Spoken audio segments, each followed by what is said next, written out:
Hello everyone, आज की इस वीडियो में हम लोग पढ़ने जा रहे हैं कक्षा 10वीं मैथमेटिक्स का अगला चैप्टर, जिसका नाम है वृत्तों से संबंधित क्षेत्रफल। यानी आज की इस वीडियो में हम लोग इस चैप्टर में जितने भी इंपॉर्टेंट क्वेश्चन हैं जो कि पिछले मैट्रिक एग्जाम में बहुत बार पूछे गए हैं और आपके मैट्रिक एग्जाम में पूछे जा सकते हैं, उन तमाम क्वेश्चनों का सोल्यूशन आज की इसी वीडियो में हम लोग देने जा रहे हैं। तो चलिए फ्रेंड्स, बिना समय गवाए पहला क्वेश्चन का सोल्यूशन देख लेते हैं। दोस्तों, जैसा कि आप सभी मोबाइल स्क्रीन पे पहला सवाल क्वेश्चन नंबर 1 को देख पा रहे हैं। पहला सवाल ये बोला गया है कि किसी वृत्त की परिधि 462 सेमी है, तो इसकी त्रिज्या क्या होगी। आप सभी को मालूम होगा कि वृत्त की परिधि यानी त्रिज्या r बराबर क्या फॉर्मूला होता है, तो वो होता है परिधि बटा 2 पाई। तो हम लोग यहाँ पे फॉर्मूला लिख लेंगे परिधि बटा 2 पाई। उसके बाद में हमें क्या करना होगा कि परिधि जितना क्वेश्चन में दिया गया है ना, तो परिधि के परिधि का मान लिख देंगे।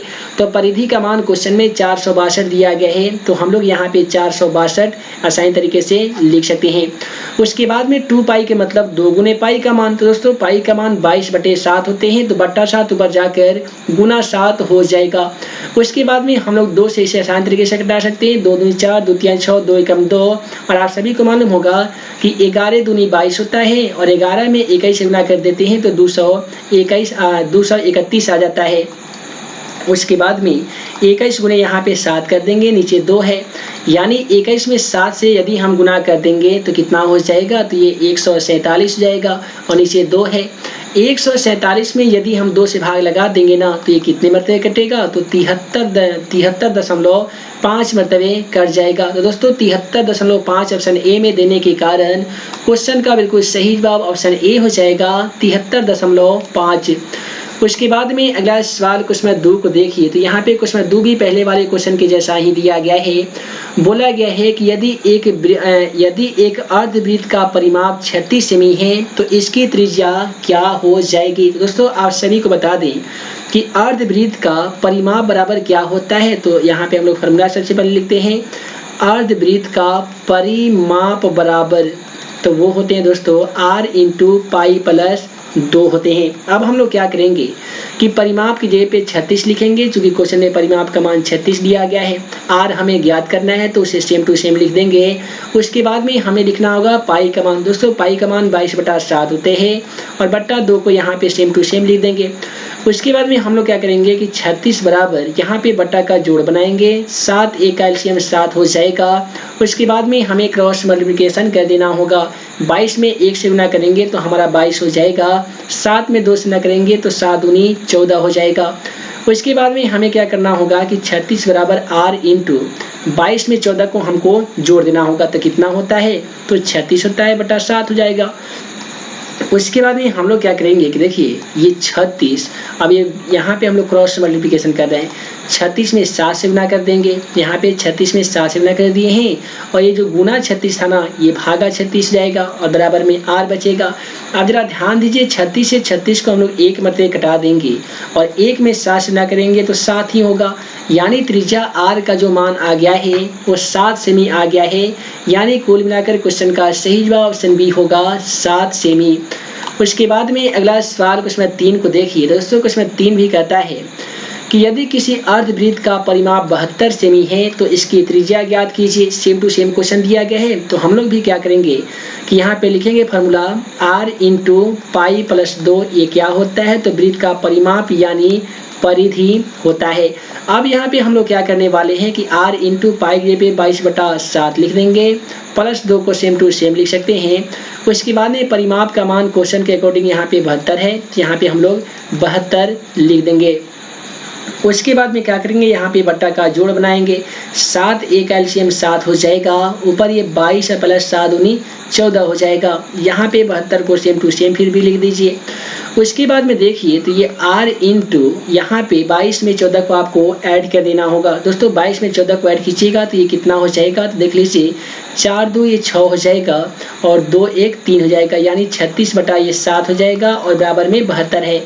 अब हमें क्रॉस मल्टीप्लिकेशन कर देना होगा, यानी 72 गुने 7 कर देंगे, और बट्टा में 36 जाएगा, यानी r बराबर लिखेंगे तो 72 गुने 7 हो जाएगा, और 36 जो यहाँ पे गुना में दिखाई दे रहा था ये भाग में हो जाएगा।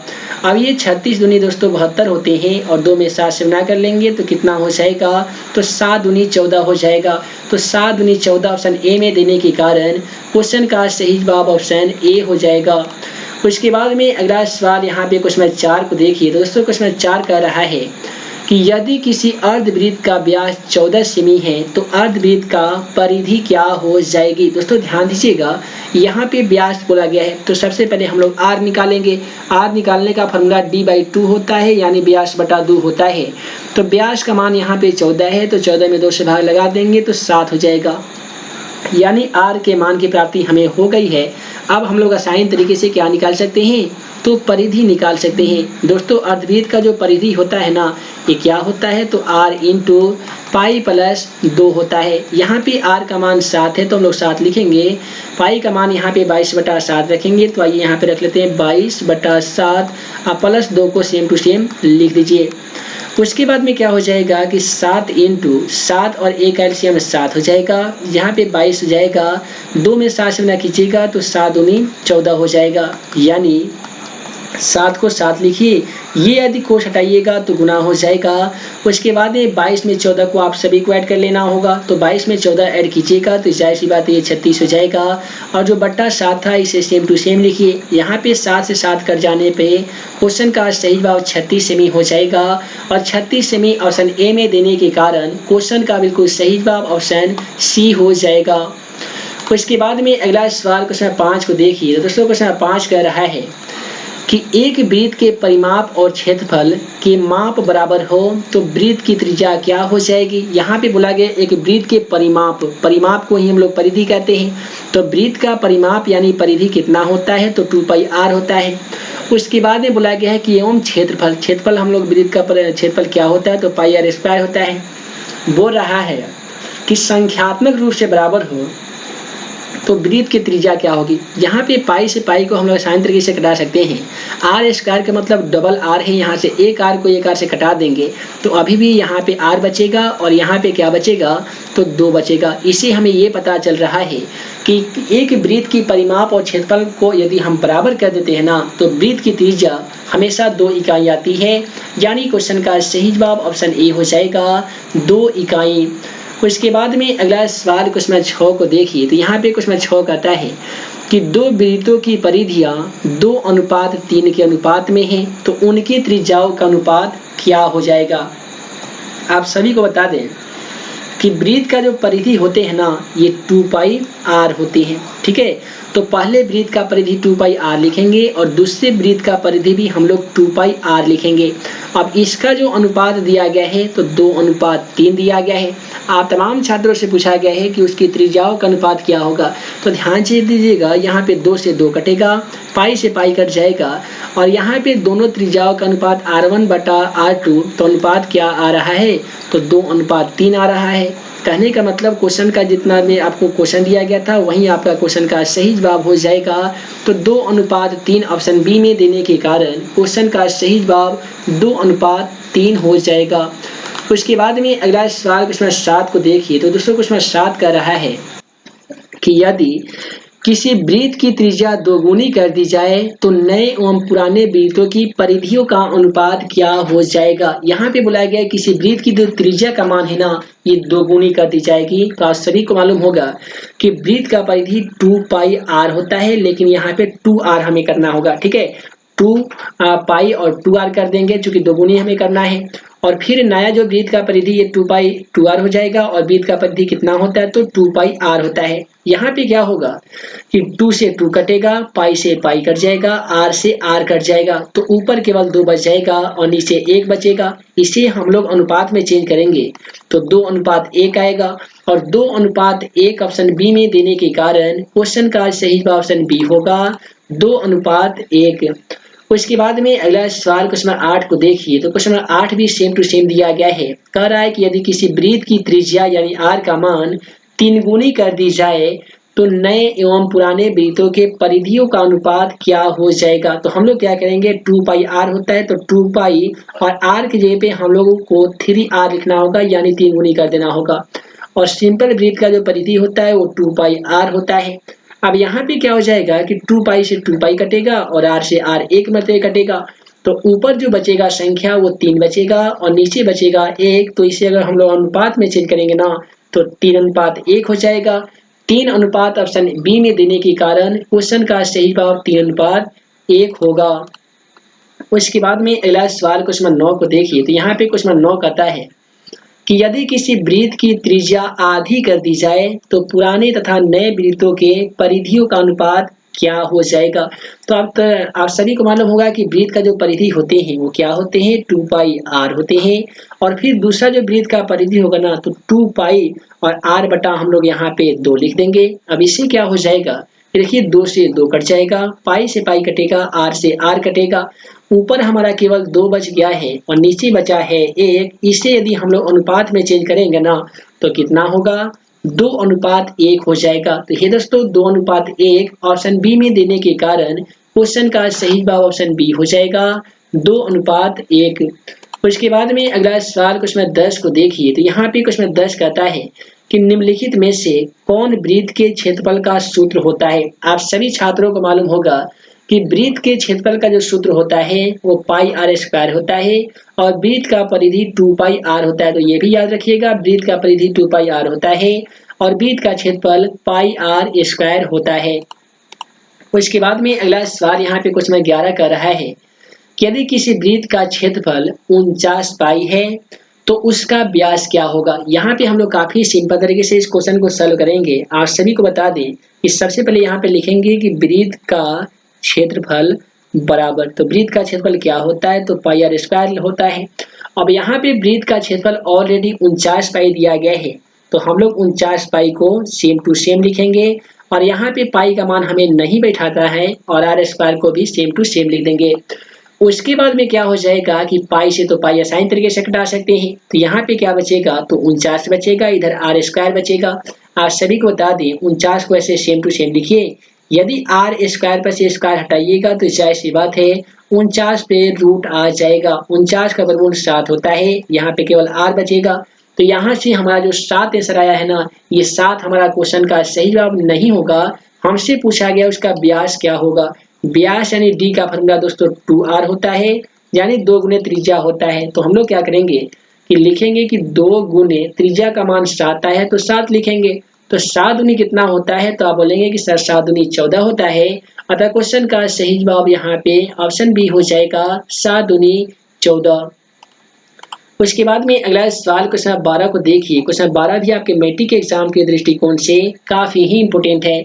बोला गया 38.5 सेमी स्क्वायर क्षेत्रफल वाले वृत्त की त्रिज्या क्या होगी। यहाँ पे भी आपसे वृत्त का त्रिज्या पूछा गया है।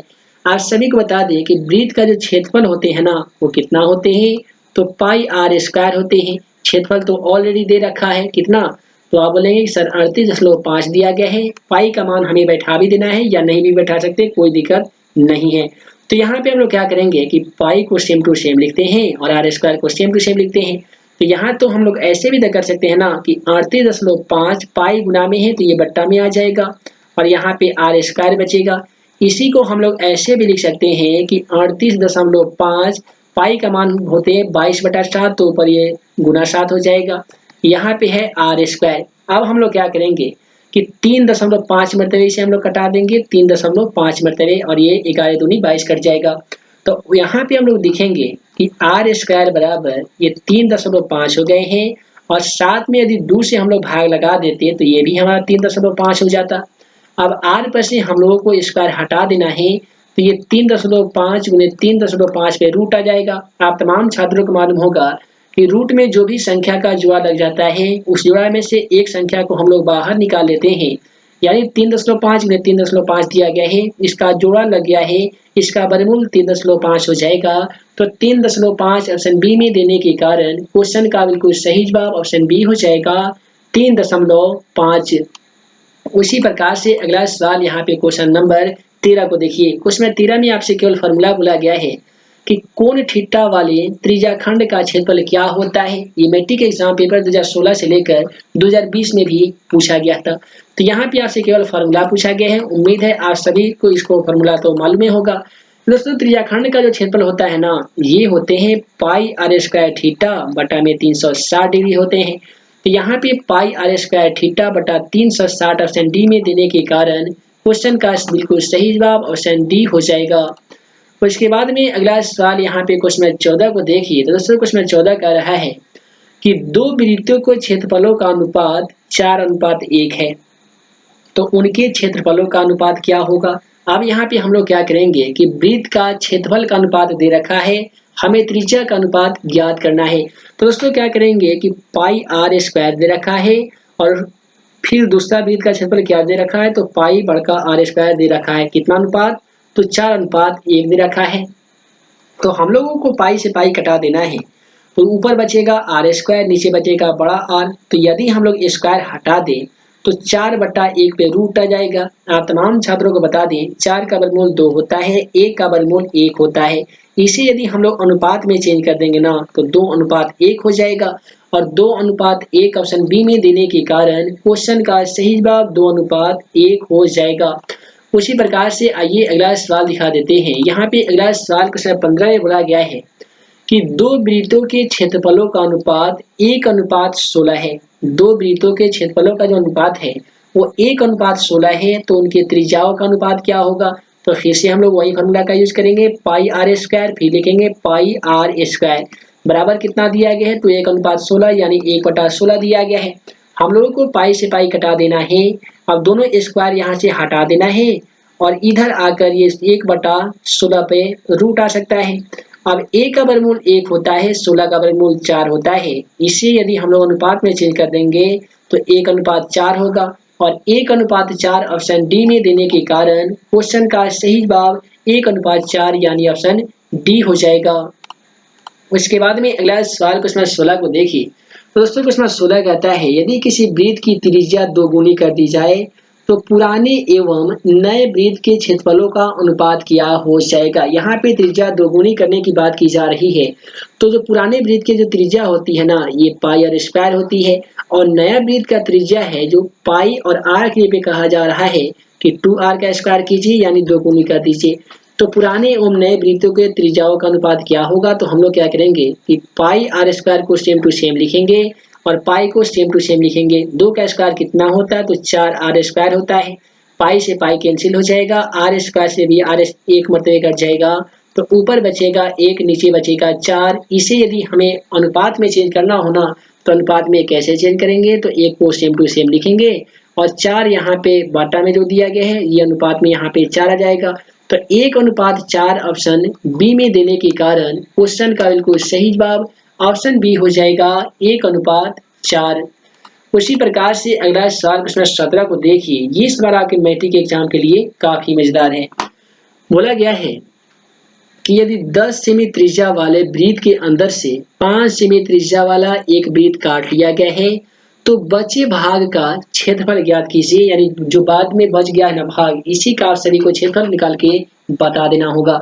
तो सबसे पहले हम लोग इस प्रकार से एक वृत्त बना लेते हैं। ये जो वृत्त है ना, ये कितना सेमी का है, ये 10 सेमी का है। तो यहाँ पे एक रेखा मिला देंगे, ये लिख देंगे कितना सेमी का है, तो 10 सेमी का है।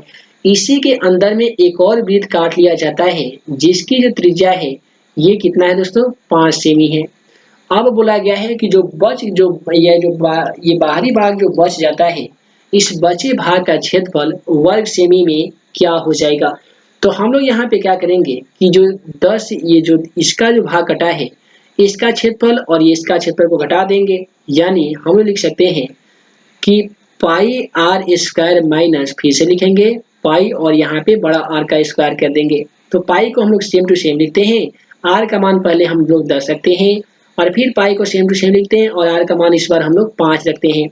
अब यहाँ पे ध्यान दीजिएगा, पाई को पाई लिख रहे हैं, 10 का स्क्वायर कितना होता है, तो दोस्तों 10 का स्क्वायर 100 होता है।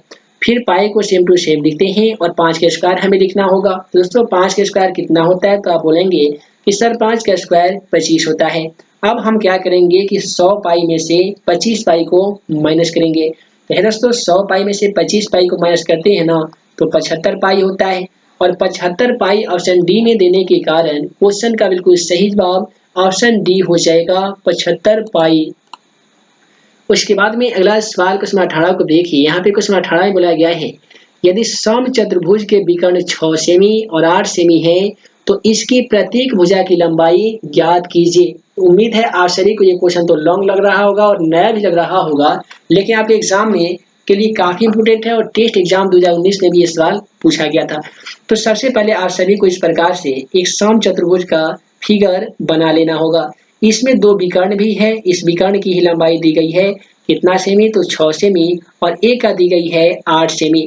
तो इसमें हम लोग क्या करेंगे, जब समकोण बनाएंगे ना तो इसका आधा आधा हो जाएगा, 6 का हो जाएगा 3 और 8 का हो जाएगा 4। अब हमें समकोण त्रिभुज से जिस प्रकार से कर्ण ज्ञात करने के लिए फॉर्मूला त्रिकोणमिति में p square plus b square का यूज हम लोग करते हैं, उसी प्रकार से यहाँ पे हम लोग 4 का स्क्वायर करेंगे और 3 का स्क्वायर कर देंगे। तो दोस्तों 4 का यहाँ पे हम लोग करेंगे स्क्वायर और प्लस में करेंगे 3 का स्क्वायर। अब यहाँ पे ध्यान दीजिएगा, 4 का स्क्वायर 4 का 16 हो जाएगा और 3 का स्क्वायर 3 तिहाई 9 हो जाएगा। उसके बाद में हम लोग क्या करेंगे कि 16 में 9 को ऐड कर लेंगे। तो दोस्तों आप सभी को मालूम होगा कि 16 9 25 होते हैं। 25 को हम लोग ऐसे भी लिख सकते हैं 5 गुने 5, और डबल 5 का रूट से एक 5 निकल जाता है, और इस प्रकार से क्वेश्चन का सही जवाब 5 आ जाता है। तो 5 यहाँ पे ऑप्शन सी में देने के कारण क्वेश्चन का बिल्कुल सही जवाब ऑप्शन सी हो जाएगा 5। उसी प्रकार से अगला सवाल यहाँ पे क्वेश्चन 19 को देखिए। तो क्वेश्चन 19 कहता है कि किसी समचतुर्भुज के विकर्ण की लंबाई 30 सेमी है तथा 40 सेमी है, तो इसकी भुजा की लंबाई ज्ञात कीजिए। सेम टू सेम क्वेश्चन दिया गया है। पिछले वाले क्वेश्चन में भी समचतुर्भुज का विकर्णों की लंबाई दी गई थी, उसमें दी गई थी तो हम लोग आधा किए हैं, इसमें भी दी गई है ना, तो इसमें भी हम लोग आधा आधा करके और बना लेंगे। तो देखिए 30 का आधा कितना होता है, तो 15 होता है, और 40 का आधा कितना होता है, तो आप बोलेंगे सर 20 होता है। तो हमें क्या करना होगा कि हमें उसी फॉर्मूला का यूज करना होगा जिस फॉर्मूला के माध्यम से पिछले वाले क्वेश्चन को हम लोग सॉल्व किए हैं। यानी हम करेंगे 20 का स्क्वायर प्लस 15 का स्क्वायर करेंगे। आइए यहाँ पे लिख लेते हैं 20 का स्क्वायर प्लस में लिखेंगे 15 का स्क्वायर। दोस्तों 20 का स्क्वायर इन 20 में 20 से गुना करेंगे तो ये 400 हो जाएगा, और 15 में 15 से गुना करेंगे तो ये 225 हो जाएगा। उसके बाद में हमें करना है 400 200 600 होते हैं, 6 में 25 जोड़ते हैं तो ये 625 हो जाते हैं। आप सभी को बता दें 625 को हम लोग ऐसे भी लिख सकते हैं 25 गुने 25 यानी डबल 25 का एक 25 रूट से बाहर निकल जाएगा। या आप शॉर्टकट में यदि आप सभी को वर्गमूल मालूम होगा कि 625 का वर्गमूल 25 होता है, तो आप आसान तरीके से 25 से इस क्वेश्चन का बिल्कुल सही जवाब लिख सकते हैं। यहाँ पे क्वेश्चन का सही जवाब ऑप्शन सी हो जाएगा 25 सेमी। तो दोस्तों आज की इस वीडियो में हम लोग देख चुके हैं वृत्तों से संबंधित क्षेत्रफल वाले चैप्टर से ऐसे इंपोर्टेंट वीवीआई क्वेश्चन का सॉल्यूशन जो कि पिछले मैट्रिक एग्जाम में बहुत बार पूछे गए थे और आपके मैट्रिक एग्जाम के लिए काफी ही इंपोर्टेंट है। उम्मीद है आज का यह वीडियो आप तमाम छात्रों को पसंद आया हो तो वीडियो को लाइक करें, अपने दोस्तों के साथ शेयर करें। ऐसे ही नए नए वीडियो पाने के लिए आप हमारे YouTube channel math and magic tips को सब्सक्राइब करना बिल्कुल ना भूलिएगा। तो हे दोस्तों मैं मुकीम अंसारी जल्द मिलूंगा अगले वीडियो में नए वीवीआई क्वेश्चन के साथ। तब तक के लिए वीडियो के लिए बहुत बहुत धन्यवाद।